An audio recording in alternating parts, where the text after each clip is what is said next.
So it's the Digital Music Trends coverage of South by Southwest 2013. I'm here with Jeff Bryce, founder of Tunecore. And hi, Jeff, and it's great to have you on the show. How's it going today? It's actually going really well. This is a really nice day. Yeah. It's awesome that you're able to do this outside. I know. It's so nice to have the portable gear, and then we can do it in the park, which is not bad at all.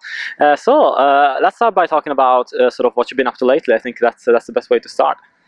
Well, started a company, as you just pointed out, called Tunecore in 2006. It grew to become the largest music distribution company in the world, and kind of flipped the model. The concept was to allow the artists to keep all of their copyrights to gain access to distribution. And when their music sold in the music store, they would get all the money, and I would get paid, the company would get paid a simple flat fee for the service. Yeah. So for an idea in October of 2005 that went live in January of 2006. Was the CEO of the company until July of last year, at which point I was pushed out of my own company. Wish I could give you a specific reason. I can't. Hopefully the values and ethics I've instilled in the company of supporting and helping artists continues, but we'll see. I'm kind of concerned, but we'll see how the company shakes out. And since then, I'm consult actually for a performing rights organization in Canada called SOCAN. Yeah, sure. I work with SOCAN and help some people with their music production catalogs and some other thoughts, and really been educating myself after leaving Tunecore on YouTube. Trying to understand how that can be used to make money and come up with solutions for artists to be able to use YouTube in order to generate revenue. That's great. I used Tunecore probably around 2005, 2006, I think. It was launched 2006. It was a while ago, yeah. That was you. You were number one. That was me. That was number one, yeah, exactly, with my band. Thank you for giving me a career, And so, let's talk about independent artists, because of course Tunecore's primary concern and primary objective was to provide a way for independent artists to distribute their music. And so we're here at South by. There's a bunch of independent artists around that are working hard to make a living and try and make some money, even though they probably lose money by being here. And so what's your take on the evolution of the distribution models for artists in the past 3 or 4 years? Well, the biggest thing to realize is the way the industry used to work, right? Traditionally, if you're an artist, you wanted to create an album, and you would record that album, and then you wanted it available on the shelves of the stores where people went to buy it. Right? And in the United States, the #1 retail outlet was called Walmart. Right? Walmart sold more music than anything else. The problem is, if you're an artist, you can't get your music onto the shelves of Walmart back, some time ago. And even if you could, you still would need the infrastructure to deal with the 10,000 plus physical retail stores that existed across the United States, we're not even getting to the world. And you need a pick, pack, and ship center, like a 500,000 square foot warehouse with 30-foot high ceilings and little cars that drove around and picking and packing and putting things into boxes and making them and shipping them out and dealing. Anyway, so the point is, you couldn't get your album onto the shelves of the stores where people went to get to buy it on your own. You didn't have access or infrastructure, and the only entities that did were the music record labels. They had the pipelines. Well, the music record labels had gatekeepers. They would subjectively decide who would get let in, basically who would get the lottery ticket, right? And the cost for that, if you were anointed, the cost of that was to take your copyrights that you owned and transfer them from you to the record label. And take a second to point out that there are 6 copyrights that drive the entire music industry. The right of distribution, public performance, reproduction, derivatives, digital transmission, and I'm forgetting the last one for the moment. And these 6 copyrights are how you generate money. So when you record a piece of music, you get those 6 copyrights instantly, either because you wrote the lyrics and melody, or because you own the recording of the song. They're 2 separate things. And you had to take the ownership of the recordings of the song and give them from you to the record label. The record label then would help you record. They'd give you an advance. Because it was a complicated process, they would manufacture physical product, which cost a lot of money. They would put plastic in plastic and put the plastic in more plastic and wrap that plastic in plastic and put it in a cardboard box and put the cardboard box on a wooden pallet and put the pallet onto a truck and literally drive the lorry to Walmart, where it would go onto the shelf, and it would sell for $17.98 as the list price for a top-line CD. And when it sold, you as the artist would make no money because you hadn't recouped the advance given to you by the record label to record the thing that you had to transfer ownership of, and some of the marketing costs and video costs, and on it goes. So That was the music industry. Yeah, exactly. And I was at the Jared Leto presentation as well of his documentary, and where he documents the fight that he had with EMI, and that was quite interesting as well. I'm sure it was, and and so as an artist, when you got signed to the label, you made your money up front on the advance, which really usually wasn't enough to sustain you. But anyway, when digital came up, there was this new efficiency that existed in the marketplace, and the first one was everything could be in stock. Yeah. Right? In the physical world, you have a finite number of things. In the digital world, everything could be in stock. And on top of that, you had inventory that would replicate itself on demand only after it was bought. So there's no upfront cost to manufacture anything. Right? So when that digital model began to take root with companies like eMusic and iTunes, new music distribution companies popped up because all they needed to do was get the contract with iTunes. Yeah. And once they got the contract, they needed a way to move the music from one hard drive to another hard drive. Ta-da! So new music distribution companies popped up. The problem was these new music distribution companies were doing a lot less work and doing a very different job than the old distribution companies, but they still wanted to make money like the old companies. In other words, every time the music sold, they wanted to take a piece of the money, a good chunk of the money. And my thought was, that's not fair. I'm the White Stripes. I go out and become a global sensation. I have 4 back catalog albums that you move from your hard drive to Apple's hard drive. Why the fuck should I be giving you 15, 30% of the revenue from the sale of these records? Or you play a gig and someone goes and buys it. Why are you paying this third party 30% of my revenue? So it really pissed me off, to be blunt, and I thought artists were getting screwed, and I thought there's got to be a better way. And I came up with the concept behind this company, Tunecore. And the concept was, first of all, get rid of the gatekeepers. Anyone can come in, click a button, upload their music, get global distribution, keep their copyrights, get all the money when the music sells for a flat upfront fee, and sort of invert the whole music industry model. So did that. Along the way, got very educated in learning that the people that wrote the songs were not getting their money. Yeah. So I'm going to go backwards before I go forwards. Sure. Arista Records, a record label owned by Sony, hired Whitney Houston to sing a song called I Will Always Love You. Okay, the recording of that song is controlled by Arista Records, but Dolly Parton wrote the lyrics and melody to that. So there's 2 copyrights, one for Dolly Parton for the lyrics and melody, one for Arista Records for the recording. So what Tunecore did is it created a pipeline to allow the money that was owed to the people from the sale and use of their music to go from the digital music services back to them. Yeah. Right? There's your pipeline. With Tunecore, we give it back to you. However, the Dolly Partons of the world that were using Tunecore weren't getting their money. The lyrics and the melody, it's a second separate royalty. Now in the United States, some of that money gets passed back to the label to pay to Dolly Parton, but outside the United States, it doesn't. And what I discovered is a good chunk of the artists that use Tunecore were not getting their second royalty. I mean, it was somewhere between $60 to $100 million. We're not talking small amounts here. And I began this journey, for literally a couple-year journey, trying to understand how this whole archaic mechanism, which is called music publishing, works, where this money is, why this money isn't making to it. And it was disgusted to learn that what was happening is digital music services were illegally exploiting these people's copyrights, their songs, because they didn't have the licenses, and they were paying money to organizations called collection agencies or performing rights organizations by country. PRS in the UK is one, MCPS, it does mechanical royalties, anyway, blah, blah, blah. And some of these organizations were getting money for compositions, lyrics and melodies, songs that they didn't represent. Yeah. And they knew they didn't represent them, but they took the money anyway. So explain this to me. You live in Austin, Texas, you write a song, you record it, you distribute it around the world, it gets bought in Germany, France, England, Spain for download. How the hell does this kid in Austin, Texas get the second royalty that he's owed as a songwriter? And paying a local collection agency in another country makes no sense because this is an American citizen who's not a member of one of these organizations, which, by the way, are voluntary organizations to join. Nobody has to become a member of them. And yet some digital music services were paying Joe Smith's money from Austin, Texas to these collection agencies in other countries who knew they didn't represent Joe Smith because they're like, oh, we don't represent this guy. They took the money anyway. They take a percentage as an administrative fee, put it in their pocket. Then they take Joe Smith's money and they put it into something called a black box. Yeah. And they give that money away to other people in that market based on their market share.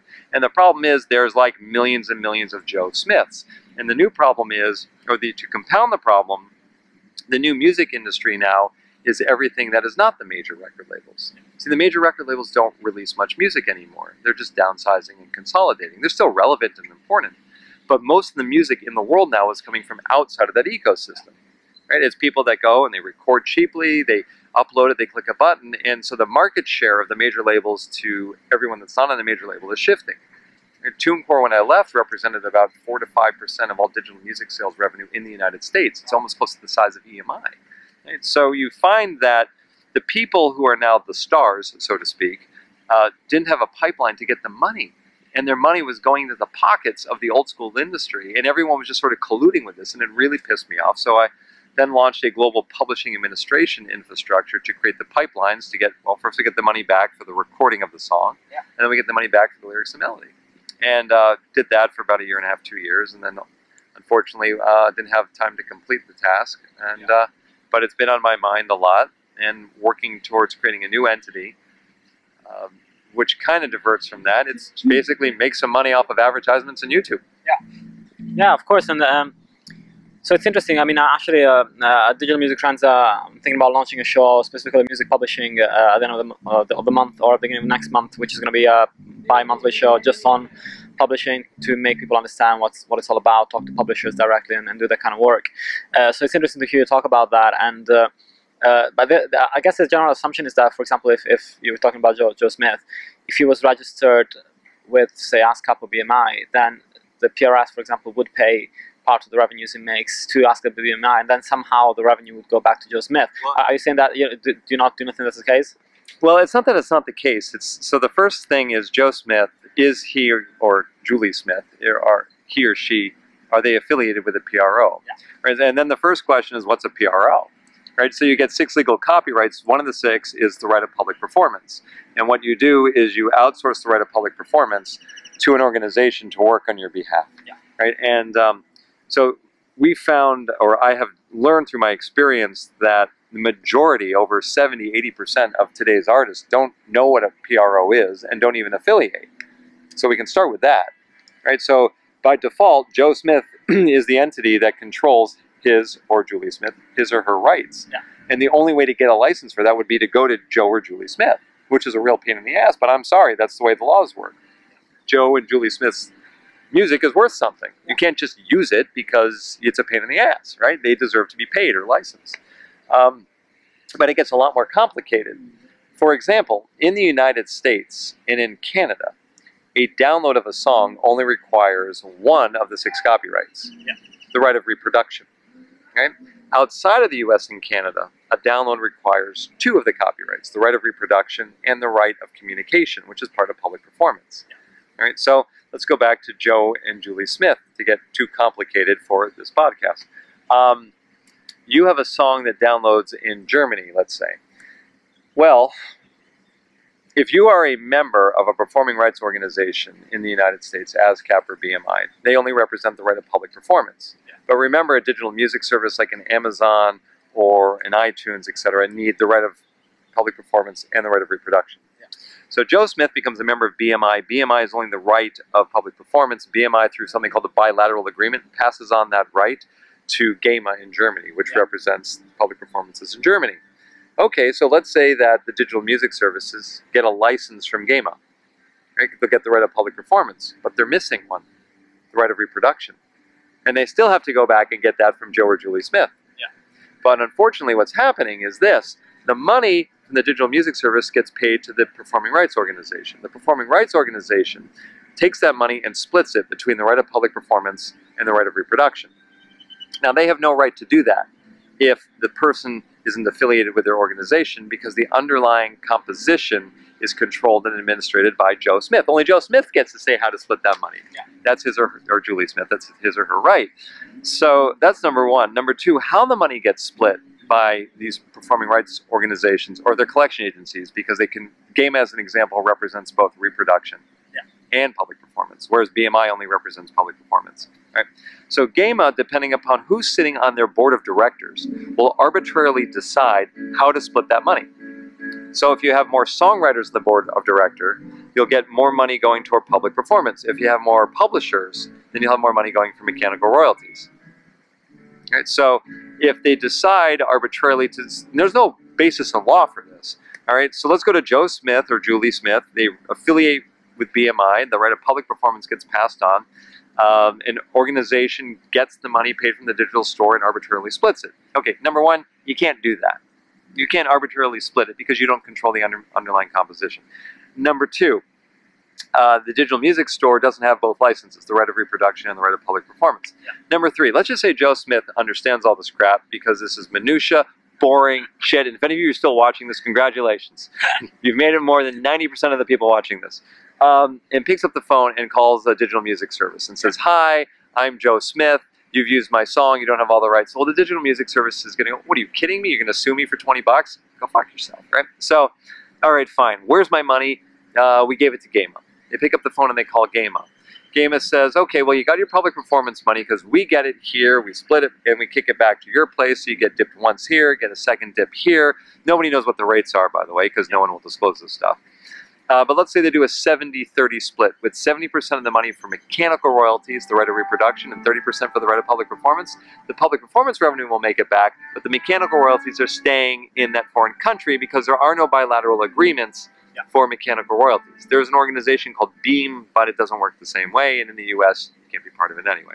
So, the question then is, Joe Smith picks up, calls this PRO or collection agency abroad, says, you got my money, give it to me. They go, no, screw you. What are you going to do? Sue me for your 20 bucks? Yeah. And so he's not going to screw him for the 20 bucks. He says, fine, I'll play your stupid game. I'll become a member of your organization. They're like, fine, that'll cost you a fee. So you're going to extort me to get my own money that you had no right to collect in the first place. Yes. Okay, fine, I'll become a member of your organization. Oh, I'm sorry, you can't, because in order to become a member of GAMA in Germany, we get to arbitrarily decide who becomes a member, and we want you living in Germany with a German street address. Or you cannot become a member of Jazz Rack in Japan, because to become a member of Jazz Rack in Japan, you have to live in Japan, have a business address here, and you're not allowed to be a member of any other collection agency, performing rights organization in the world.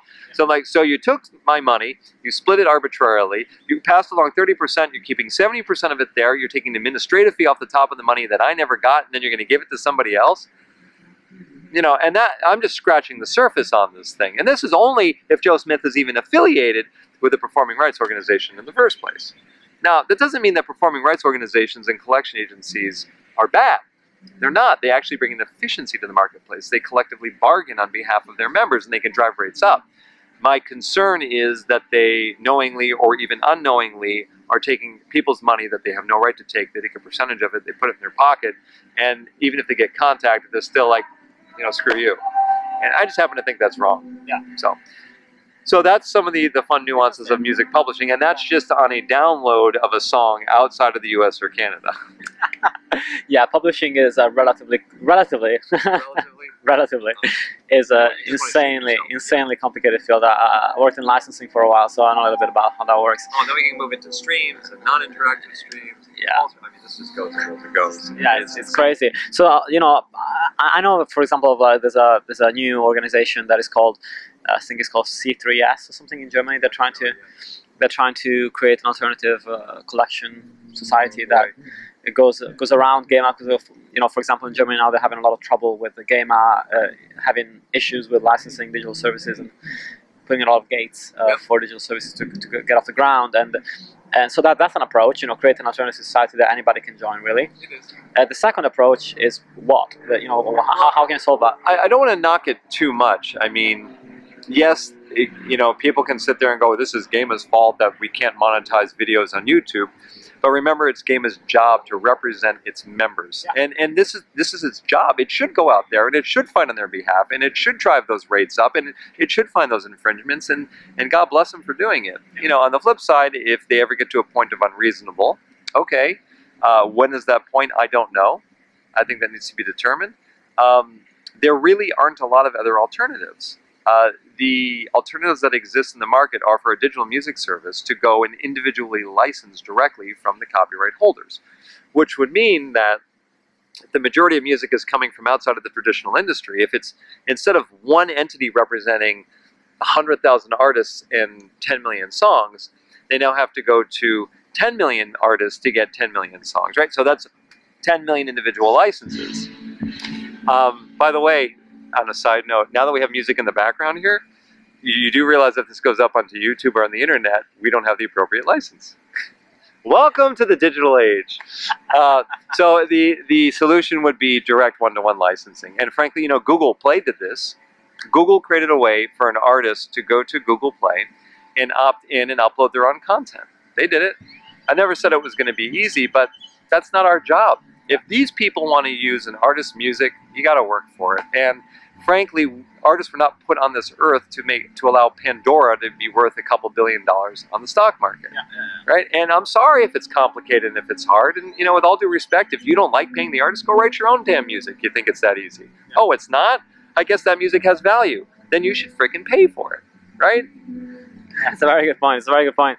And so on the publishing side, of course, you know, there's a rise now of publishers that are renowned for their accounting systems, and they're becoming more popular, like Cobalt, for example. They're doing very well because of that, and artists songwriters trust them to account better than others on what's happening on that front. So do you see a revolution coming on this front where songwriters are going to license their copyright instead of just giving it away, and to companies that can account for it but not actually give away the copyright itself? Yeah, so what you just described is called publishing administration, as opposed to co-publishing, and that's where you're literally hiring someone to go and work for you. You control and maintain ownership of your copyrights. Co-publishing is where you sell your copyright and somebody else becomes in charge of it and you make a small piece of it. And the answer is yeah. I mean, to me, the whole new music industry is about serving the artist. It's not about exploiting the artist. And the entity that can best serve the artist, meaning go out and provide these tasks for them with the most efficiency as quickly as possible, with as much transparency as possible, they'll win. It's not about trying to get an artist to give you ownership. It's about creating such a valuable system that they choose to be there. And you know what? That's hard. That's hard too. But whoever could do that, they'll win. And that's really what I wanted to do. And you know, the easy way is trick the artist in giving up rights. Yeah. Or just buy them out. Then you can do whatever you want to them. So transparency, the digital music age is transparent in a way that analog never was. Never. Because in the old industry, you only know how many units you shipped. You never know what's sold. Because those CDs could be sitting on shelves of stores and not being bought. On the other hand, with digital, you know exactly what's being bought and when and how many downloads, etc. Yeah, of course. So talking about your Tunecore experience and sort of, you know, how do you see the company progressing now that you've been pushed out, and do you see, for example, competitors that are now starting to offer services that you wish you'd been offering a year ago, but you know, you see Tunecore not really moving on the front? Well, a good idea is a good idea no matter where it is, or Tunecore or not Tunecore. I have absolutely no idea what that company is up to. None. All I know is probably what most of you know, which is what I see on their home pages and web pages, that there's been no replacement full-time CEO, and I was terminated 8 months ago. Yeah. The interim CEO is a man named Scott Ackerman that I recruited in as our Chief Operations Officer, that has a background from being at eHarmony, which is a great dating site. So the interim CEO that's been told is a guy that ran a dating website. They added a new board member, who I'm sure is a very talented man, who currently is the CEO of Repair Pal, from what I read, which is an auto repair website. I just read a press release that they hired a new chief marketing officer who came from Clorox bleach. So my major concern is, where are the music people? It is a music company, and music are not widgets, and they're not auto repair shops, and they're not Clorox. You need to understand musicians, and you need to also understand copyright and where the market is going and how it's evolving. And frankly, the concept of distribution into iTunes now is boring. Yeah. It's so yesterday. It's a have to have, but it's no longer exciting. When we launched the company, you know, 7 years ago, it was a big deal. Oh, it was. I remember like going on to Tunecore and going, really, I can get my song on iTunes? That's awesome. And like even being concerned, like, is it legitimate? Like, are they gonna like check if it's good enough for it to go on? I was, you know, we had artists like Trent Reznor who who use it. You know, everybody uses the company now, or did when I was there, who were concerned that it was too good to be true. I mean, but so it's so taken for granted now. It's just kind of the way it works.